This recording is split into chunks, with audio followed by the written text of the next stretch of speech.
Hey Link family, I'm Sydney Dodson. And I'm Daquan. And today we're your hosts for the 2019-2020 Scholar Celebration.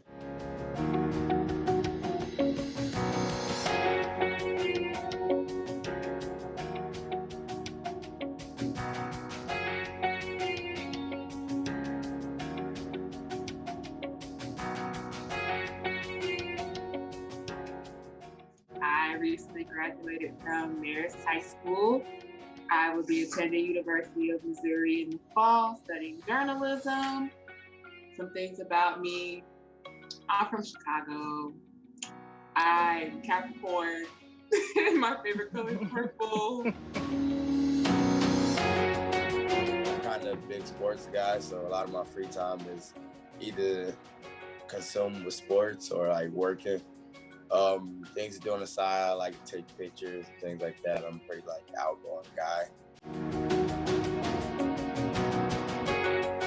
Today we will be interviewing the lovely and illustrious Nicole Johnson Scales. So I lead the Third Bank's community engagement and philanthropy and strategy. So it is my job to be able to leverage the bank's resources into communities that deserve more resources. And so we make sure that that we partner with nonprofit organizations who are doing really great work. We make sure that there is access to money for small businesses to grow.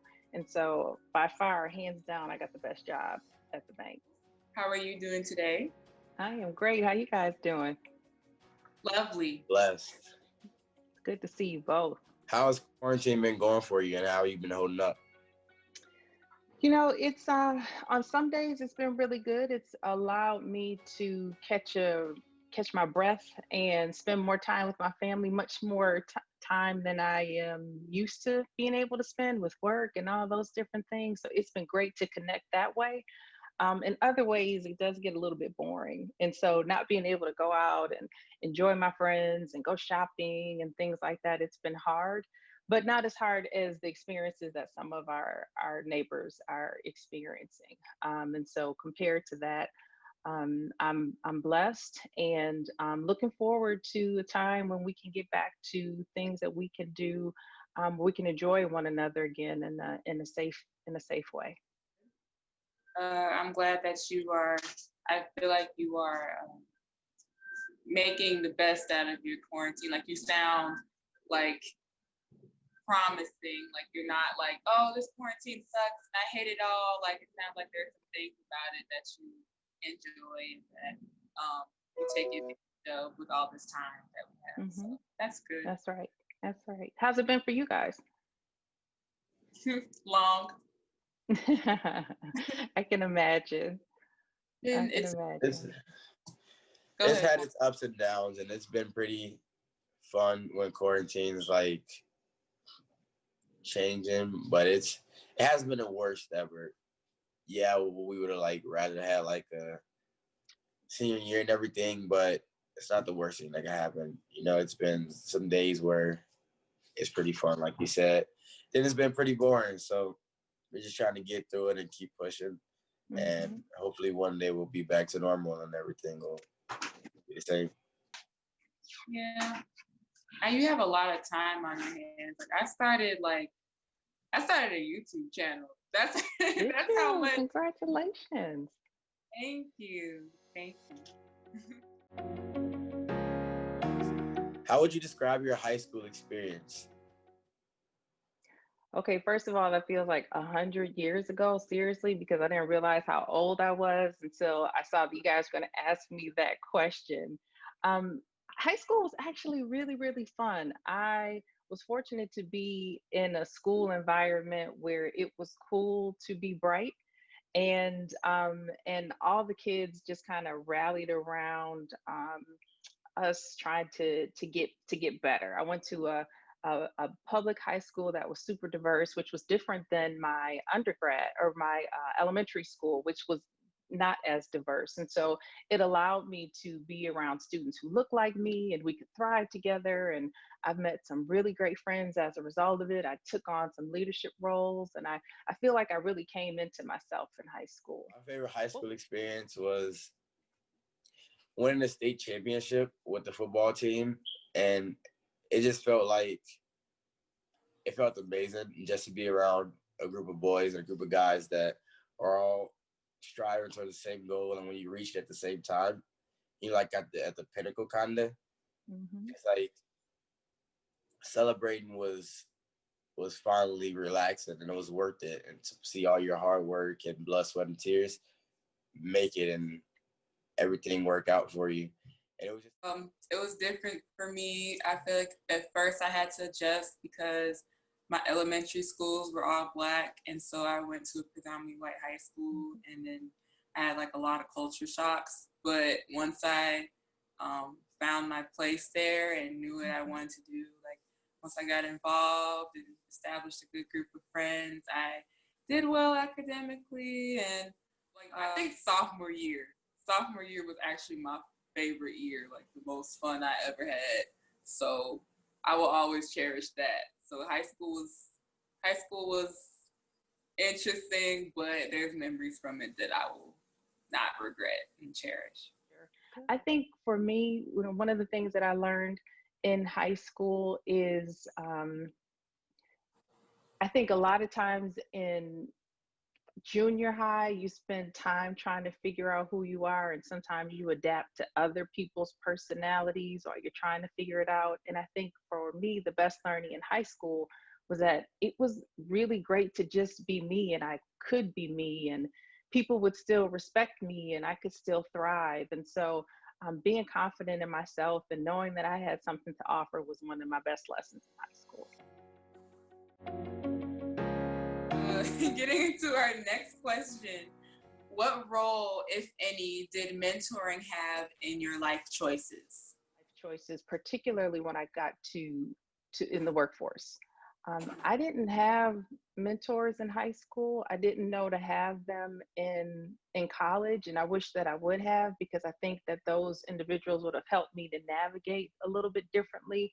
My parents didn't go to college, and so it was kind of navigating on my own. And so I wish I would have known to tap into those resources.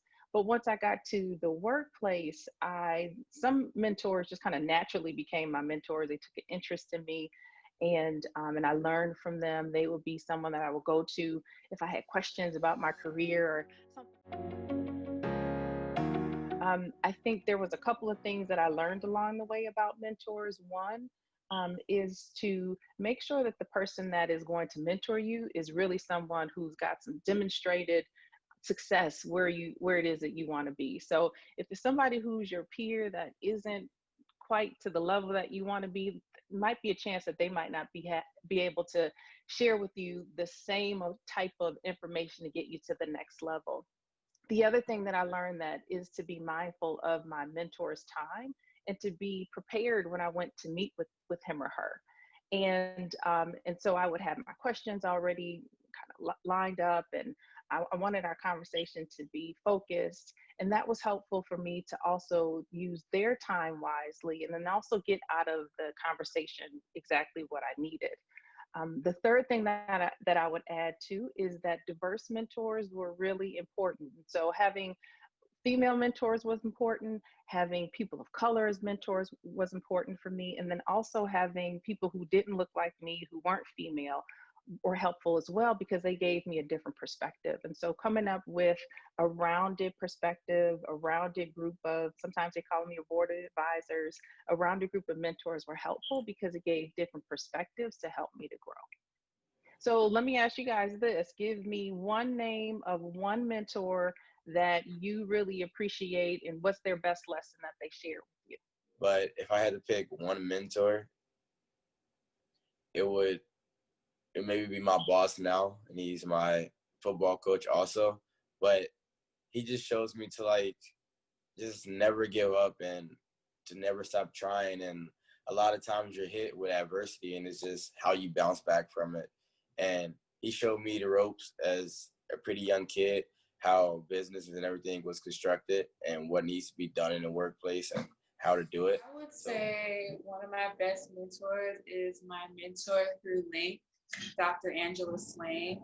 Um, I would say she, for the past 4 years, I feel like she has, like, grown to be, we've grown to have like a building relationship. So like I've learned to like trust her and like share things with her that like maybe I wouldn't share with my mom. And I feel like the best advice she gave me, I'll never forget this. She said, you don't need to be ready for Mizzou because Mizzou needs to get ready for you. For you, that's right. And I was like, oh, that's sweet. And I was blushing. And she was like, she really helped me out in my college decision.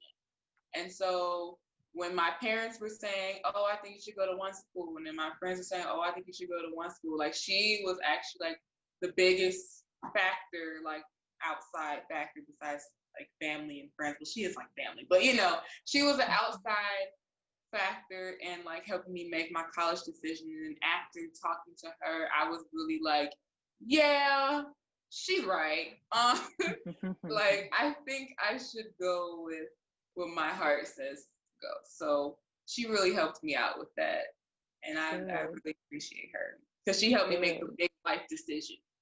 And so, of course, because we have been the benefit of people who have invested in us as mentors, of course, it's our responsibility to do the same for others. Who motivates you all? Sydney? Family keeps me motivated. Yeah. Kind of don't ever want to like let them down or anything. So they're a big motivation and a big thought process. Everything when I'm thinking about like my future or anything, I tend to look out for them. And they think that it's kind of a bad thing, like not to look out for us as much, but it's kind of the thing that motivates me the most and drives me.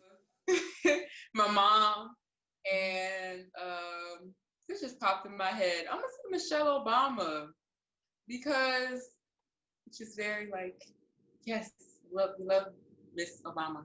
I would say, of course, like my mom motivates me because like she's been there for me times like a lot of people haven't, but like she's understood me better than most people, probably the most understanding person I know.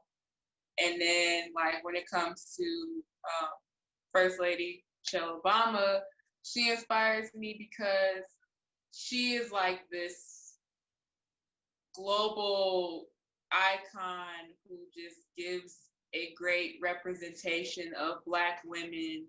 And she, you know, I'm from the South Side of Chicago.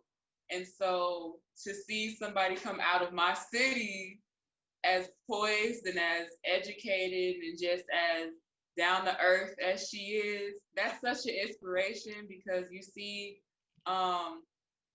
there's a lot of things that people think about Chicago that are usually negative, but then like she's just so positive, and it's just like you look at her and it's like my city is so amazing. Like look at the people that come out of it, like, and I want to be like that. Like I want to be the next big person out of Chicago that does great things for change or just whatever with my art and craft and whatever I do in life.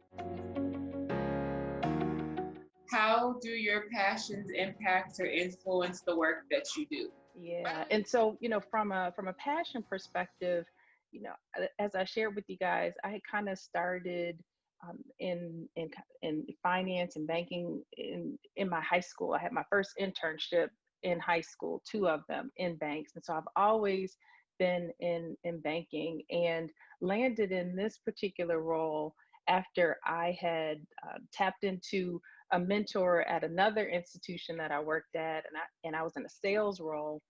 And you know, every time somebody didn't want to buy what I was selling, my little feelings would get hurt. And I said, you know what, I got to do something different. And I talked to a mentor that I had there, and he said, well, you know what, there's an opportunity at Fifth Third that could be of interest to you, and allow me to make that introduction on your behalf. And so I took on that role and got promoted to the executive team. So I am working with the leadership team to make, really great decisions on behalf of the bank for Chicago overall. But one of the things that I needed to do in doing all of this was to be really mindful of what my purpose was. Even in all this really great work that I was doing, I really was not clear what my purpose was. And I felt a little bit aimless. And your purpose is what you were uniquely designed to do. You were uniquely designed to create a certain level of impact. And so I knew that I was kind of gaining fulfillment through work, but I kind of wasn't sure why. And so when I went through the process of just understanding what my strengths and my talents were, what types of things gave me energy, what things gave me joy, I landed on understanding that my passion is to leverage my resources, my strengths, and my talents to enrich the lives of others. And when I understood that why, it was helpful for me to understand how I needed to move forward in the world. And so when I look at my current job, it's like, yes, I can leverage the bank's resources to enrich the lives of communities who deserve it most. I'm also an adjunct professor. And when I think about why I do that, it's because I want to use my experiences and my skills in facilitation to be able to empower leaders who are leading in companies, who are graduate students pursuing an MBA, to be able to be more effective leaders. And then about last year, I launched my own business, my own coaching business. And it was to help leaders to be able to design a career that brought them joy. And so for me, it's like, as I move forward, when I think about how I should move, it really needs to be anchored to how it will allow me to activate my passion even further. And if it doesn't, then that means that I probably won't get as much joy as I want to get from it. And so for me, it's just recognizing how I want to have my impact on the world. How do I want to be good to others? How do I want to have a positive impact on other people and use my gifts and talents to do so?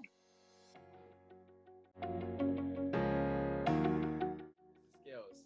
How exactly did you get into your unique and current position? Well, I probably told a little bit of that story before, but it was Mhm. really about, leveraging and tapping into the mentor that I had.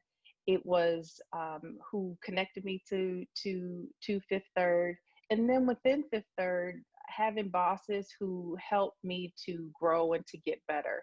I don't think that I would have been ready to be an executive leader without their guidance and to help me to understand kind of how business and profit work together. I was just excited to be able to help people, right? And so they helped me to understand that, of course, you can help people in a very meaningful way. And how does it become a win for both the bank and for the community? And once I understood that, I could have more meaningful impact, more credibility in the office, and I could create all types of different types of programs and things like that that could really be meaningful and helpful to communities.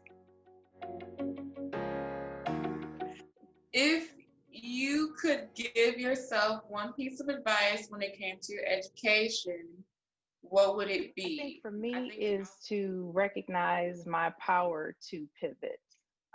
Because I had always been in banking and in some type of business role, I went to college and I was going to be an accountant until I remember going to an economics class, and there was like a phrase, and there's like an economic phrase saying like, there's no such thing as a free lunch. I remember thinking, no, sir, there's no such thing as a fun economics class.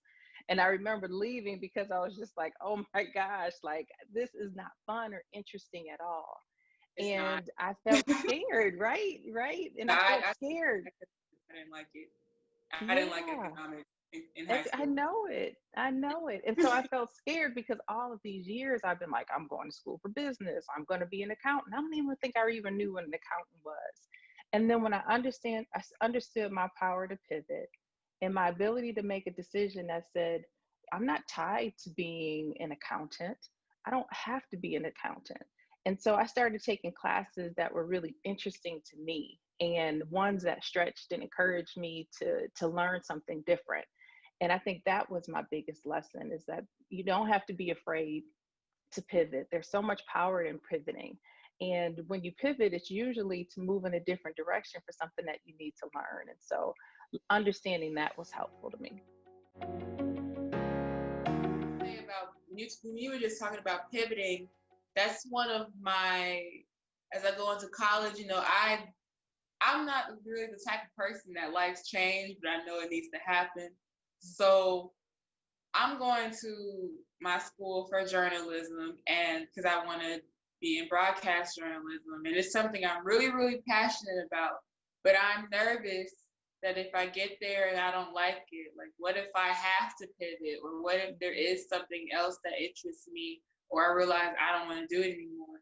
And it's like something I'm really passionate about, but I don't want to pivot because and I know most people don't go into college like knowing like they'll go in for one thing and then graduate with a completely different major or field of study. But like, just how do you accept, like, if you need to pivot, like how do you accept that and I think it takes move courage. forward, if that makes sense? And I think it takes us being comfortable with being uncomfortable. We're about to get outside of our comfort zone, because if we moved in one direction and all of a sudden we realize that direction isn't the path that we need to go to, it takes courage to decide to move in a different direction. And so I think that one, we need to give ourselves grace. It's okay that we want to make a decision. Sometimes we feel guilty, or we get hard on ourselves because we think that somehow pivoting is a negative reflection on us. And I think we need to understand that that there's power in pivoting, that we need to be excited and encouraged about this new direction that we're moving in, because it's going to be better aligned with who we are overall. And so really just connecting with and having the courage just to take the next step in the new direction, I think is a way to be able to move through when you have to make decisions that are difficult. Another thing we like to ask is, how has being a Black woman in this industry benefited and helped you navigate through unfamiliar spaces? Yeah, so as you kind of move up the organizational ladder in the banking industry, it's not very diverse. And I decided very early on that I was going to use the fact that I stood out to my advantage. When I go into a room and there's only a handful of people of color, I'm going to stand out naturally. And so I use that to my advantage. And I'm going to get people's attention because I am one of a few in the room, and I'm going to keep their attention by my confident smile, my confident conversation. And it just allows me to be able to connect with people in a different way. I'm often in rooms with people who have a bunch of blue and black suits on. I'm going to be the one in the pink dress because I want to stand out. I'm proud of who I am. And I am going to make you notice me because you've noticed me already. And by noticing me, I'm also going to be able to use that to let you know how smart I am, how talented I am, and how I can offer and contribute to my company. And so I just want to encourage you guys to lean into being the only one in the room. It's an advantage. People can't help but to notice you. And so how do we manifest that and take advantage of that in a good way? Can you keep speaking on that? Because I really like that. like I really love that. Like we should, because I mean sometimes it's awkward. Like you're just like, Mhm. because you feel all that attention, and you're just like, oh God, they're looking at me, or oh God, like you feel the attention. But sometimes I feel like we're nervous from it, and we don't like utilize it and take advantage of it because we're so. At least me, like I guess I'm gonna speak for myself. I'm always so nervous about like how I present myself, like my tone, like I don't want to come off as aggressive or like any like stereotypical. And so like I Mhm. feel like sometimes I have all those worries instead of like using it to my advantage and like projecting my voice and like saying what I have to say. I'm more so like trying to prevent from prevent people saying anything versus like me. I don't know. I try to reserve myself just for that. But I like what you said. So you can keep talking about that. Like I hear it. And you don't have to shrink yourself to make other people feel comfortable, right? And it also is about preparation when you know you're going to go into this situation. When Daquan and his team are in the locker room before they get to that game, I know they are building each other up. Daquan, I don't even want to know what y'all be saying, because I know that you guys are just giving it to each other, making you guys feel great. And sometimes when we get in situations like that, we got to get game ready. We got to tell ourselves, yes, I deserve to be in here. I am going to kill it, and I'm going to bring my whole self to wherever it is that I am, and people are going to notice me, and they're going to notice all the things that are great about me.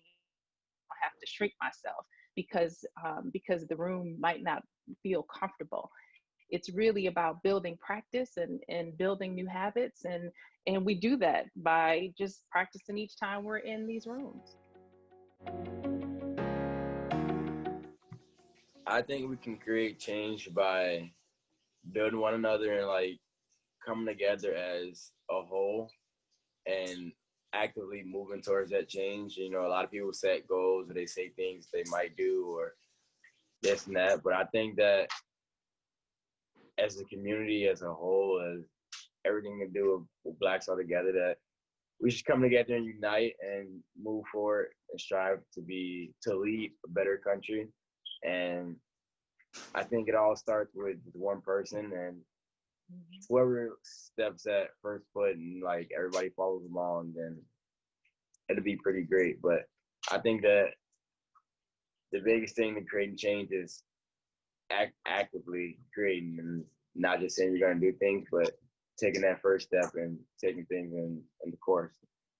But I think one thing you can do to create change and like create change within your means and within your limits.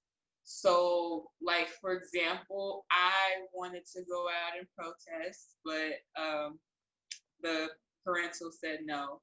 So one thing I've had to do is like, okay, how can I get my voice out there without leaving my house? So I started my YouTube channel, and so I was going to start a YouTube channel in general, but my first two videos are going to be about Black Lives Matter and just a story that happened to me in high school regarding like administrator. Um, it was kind of like a racial incident, so I was going to talk about that in my video and like compare it to the racial climate of today and just talk more about today's issues and like my response and my take on it. So I feel like to create change is like to do it within your own means. So like how I can't go outside and protest. I'm like, okay, well, I'm going to make a YouTube video and from my house and let everybody watch it. And then that could be my way to create change or try to do something. What advice would you like to give your kids on their journey and path through and like their current state now? Well, So like Jordan is an and he works at a company, and he also has his own business. And the advice that I would give him is continue to do that. And very much embraced who he is as a Black man, and he identified his purpose very early as being one that connected to the Black community and being a one who can create change in the Black community. And so for him, I would just encourage him to continue the path that he's going on. He's been pivoting, and he's building his own opinions and how he wants to have the impact on the world. And as for my daughter, it's really, I think, for her around being, you know, proud of being a Black woman and how that shapes how you make decisions, and how there's so much power in being a Black woman and all the things that Black women can achieve. I think that would be my advice to her, is to really lean into that and feel really good and comfortable in her skin, even moving forward when times feel uncomfortable, to just take that next step forward to so that she can achieve her greatness. How being a Black woman like shaped some of your choices? I feel like we kind of talked about this already, but I feel like even making like small choices, like, oh, maybe I shouldn't say this or shouldn't like do this because maybe my counterparts can get away with that, but I can't. Like, have you ever had to face that just as a Black woman? Like, you shouldn't make certain choices or do certain things, or you should do certain choices or should do certain things, but like it's contingent upon your identity. Yeah, I do. I think there were a lot of times where I operated in a way, before I really got comfortable with who I am, trying to make my um, white counterparts feel comfortable. And just being mindful for that and adjusting myself in a way, which is why I said don't shrink, right? And I feel that more and more, even in this past 2 weeks, my voice has gotten even stronger, because the only way that I can really create change is to be honest and to be direct. And there have been many times in my career where I felt like I've had to manage, where I wasn't quite can I say it the right, this kind of way, or how are people going to respond to that? And the truth of the matter is that how they respond is their burden to have. And if I'm moving forward in a way that is right for others, it's right for the company, then I can't get caught up in how other people feel. Other people don't get worried about how I feel in the work environment. And so if I do that, then I'm limiting myself in the workplace, and I'm not contributing fully. And I think that I'm going to continue to grow my voice even more, because we're at a point where things have got to change. And so I've taken it upon myself to be a part of that within my company. One of the things that I'll say is, first of all, thank you to you both for this time together. It's been so great getting to know you. And coming into the call, I was inspired. Just knowing that I have an opportunity to talk to you all, but I'm walking away not only inspired but hopeful. Hopeful for the change that you all are going to make. I'm hopeful for the things that you are going to learn and how you're going to apply it. I'm so proud of all of you all, your cohorts, the cohorts that are coming in the ninth grade, just the impact and the ability to influence others is going to be amazing. And I just cannot wait to see how great you guys are going to become. And so I'm just so very proud of you. Thank you for allowing me to be a part of the journey.